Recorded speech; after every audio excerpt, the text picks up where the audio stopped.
Господи Ісусе Христе, Сине Божий, помилуй меня грешного. I Sina i Svetio Duh. Amin. Возлюбени во Христа Бога, братья и сестры, Христос воскресе! Истина воскресе! Христос воскресе! Истина воскресе! Христос воскресе! Истина воскресе! И радост ни донесе. Та радост, što ni dođa od Hrista voskresnatio, celosno se совпадя со денешниот литургijski praznik, od Svetата Crkva opredelен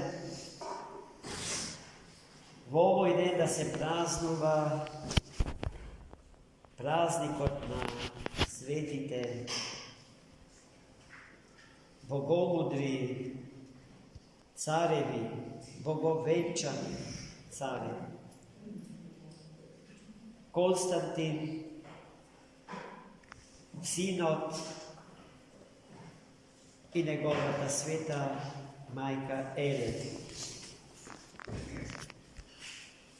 Гледајќи ме сите вас овде присутни, знам дека се што е потребно да се знае за светите цареви Константин и Елена, вие знаете и многу повеќе од тоа.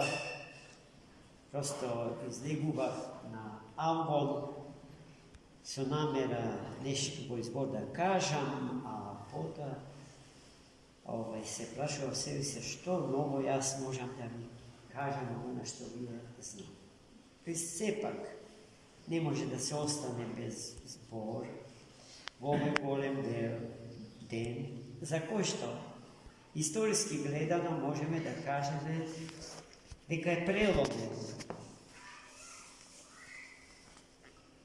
И таа граница што треба да се стави помеѓу еден свет кој што постоја до Христа и императорот Константин и оној кој што започна да се создава од Христа и императорот Константин наваму, е граница што го ги обележува и ги одбележува светските токовите на светската историја, токовите на времето од Бога дадено и благословено, како еден од битните елементи на човечкото историско постојање. Светиот цар Константин е дете на царот Констанци Флор и неговата жена Елена. Констанци Флор пред тоа како император на Рим влегувал во повеќе бракови и имал повеќе деца. Последен брак на Констанци Флор е бракот со светата царица Елена и во тој брак имале само едно дете и тоа нивно дете е денес славениот император римски Константин. Извонредно умен, вешт стратег, дипломат, мокен државник, кој што успеа поделеното Римско царство на источно и западно да го обедини во битката со Максенци. Во таа битка светиот цар влезе безпоштедно Iako so brojno, značitelno brojno, pomalku brojna vojska, od vojskata na Maksinci, no videjte toj, beše izbranik gospodin veke,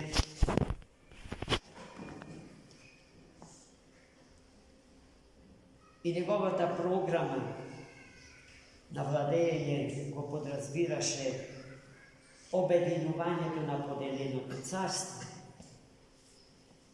Imaše jedno videnje koje što go opredeli odnapred uspehom ta bitka so Maksinci. Konstantin srede Belze na nebo to vide izobrazen krst od zvezdite nebesni izobrazen i so od zvezdite povtoro ispišana misla so ova, odnosno so ovoj znak ke pobjede. Konstantin zapoveda da go iskova toj znak i toj znak da go predvodi vojnički od pohod do terena od kada što će se sluči sudbonosnata bitka so Maksinci. Treba da se zna neka Konstantin se ušte ne je hristijan. Od ta bitka toj iz njegova kako pobednik. Znajte neka triumfot mogo doži na Boga i na svetio znak so ko što se pobedjuva, sve ko je zlo, čestnio i životvoren krst Gospoda.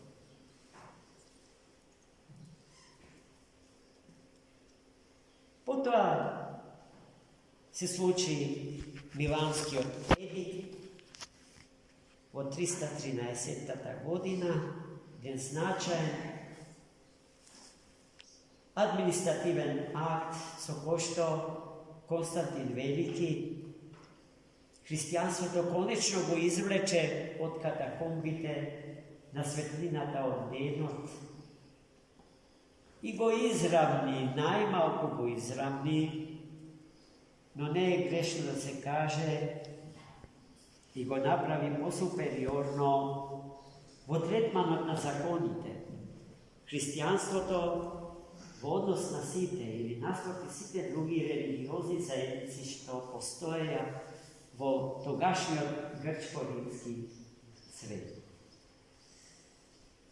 I od togaž stilotna živenja u Svetata crkva Božja se promeni. Do togaž mačenički, podvižnički. Progoneti, najsvirepo maltretirani i ubivani od paganskite vlasti sega hristijanite, izjednačeni so site drugi, počnuvat da gradat ogromni katedralni crkvi narečeni Vasiliki ili Baziliki. Od dvekoravni do petkoravni ogromni bazilikalni crkvi, v Ohrid, na Plavši, tamo kada što je crkvata na Sveti Klimen, pronajdena petokoravna bazilikalna crkva. Možete da zamislite koji se dimenzije na toj hramu. I se razvira sivatana crkvata podržana od sivatana Kesarot, si predizvikuva iskušenja kakvi što do togaš gi nemaše. Sega nikoj ne agoneše, nikoj ne raspnuvaše i vo to je dogo nastanatio problem za crkvata. Veliki episkopite posaka da mu se približat na Kesarot, na carot rimski, a carot rimski isto taka posaka da im se približi i da se izravni so episkopite. Църквата от мъченичка по повека се претворяше во църква, която ги уживаше сите земски блага и по повека го губеше, губейки го своят мъченички етос, се повеќе мирисаше на цивилна борба отколку на духовна. Па се ова што сега го зборуваме за тогаш, како да се повторе денеска, ништа не е неразбирливо, неясно или неточно. И во таква една атмосфера се раѓа монашкиот стил на живење. Тоа е Константиновата доба. Црквата е мокна и силна, со опасност да го загуби мъченичкиот етос. Јасно е дека црквата е црква секогаш кога е распната црква, кога му е сораспната на Христа Господа, кој што е глава, а таа не му тело. И, браќи и сестри,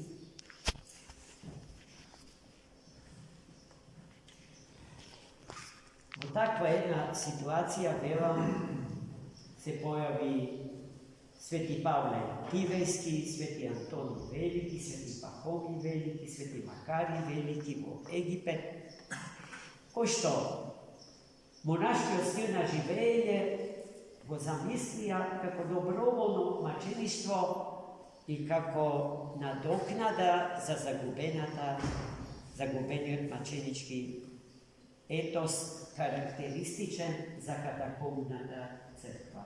Доволно е да го посетите Рим.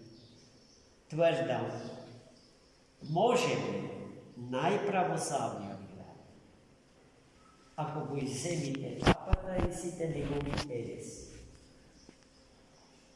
Или, ајде да не бидиме толку ригорозни во оценките, да кажеме еден од најправославни. До ден денеска се чува Колосеум од римските императори, создаден за забава на плебсот. Во тој Колосеум се одземени стотици илјади, милиони животи, невини животи христијански. Таму и денеска е поставен крст на трибините од Колосеумот, кој што го сведочи се ова што јас го кажам. А и за да се уверите уште повеќе во свирепоста на мъчеништвото на христијаните и во огромниот број убиени христијани заради Христа, добро е да ја посетите првата катакомбна црква во непосредна близина на римскиот Колосеум, посветена на светиот маченик Карис. Кога ќе дојдете во таа црква, ќе треба да се симнете најмалку 5 катови подземни. Но секој кат е сограден од телата на светите маченици. И денеска можеме да изброиме најмалку 500.000, половина милион христијански маченици. Врз нивна крв и денеска почива Светата црква Христова, со тоа што крвта на христијаните не престанува да се пролева зарад Христа и денес. Вие пратите што се случува во светот на мундијалистите, кои што започнале безочна војна со невините и кротки христијани. Нема најубивани представници не на религиозна заедница во денешниот свет, нам современ се христијани, особено во Африка. Арапскиот свет, зарад милитантниот ислам, Centralna i Južna Amerika, po nekoliko hiljadi hристияни въобще, не само православни, мора това да се признае. Християни и от другите християнски деноминации и заедници се убива най-малко 2000. Не би сакал сега да сгрешам ритмички потекот на годината, дали неделно, дали месечно, дали тромесечно, а и во секоја година по толку многу браќа и сестри наши продаваат животот за Христа. И мислам дека треба да се запрашаме за нашиот христијански етос, дали сме подготвени истото да го направиме и ние под определени историски услови. Времето на светиот цар Константин исто така не соочува токму со тоа прашање. Да не се изгуби маченичкиот етос во нашиот живот. Тоа е поважно од се, браќи и сестри. Нормално и се друго. И социјалниот статус, образование, култура, се.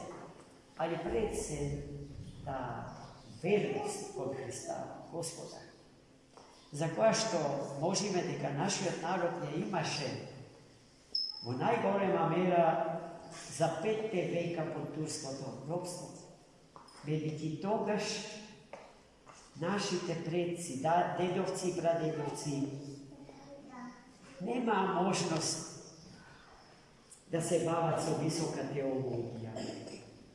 Тие многу малку од теологијата знаеа.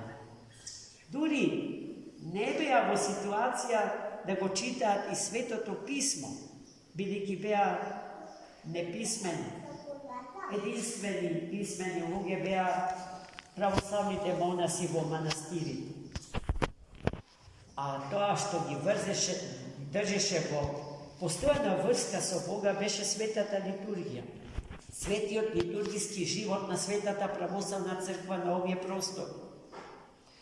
Тие на Светата литургија учеа не како да го читаат Светото Писмо, туку како да го живеат. Па мислам дека и ние нешто слично ќе треба да направиме денеска.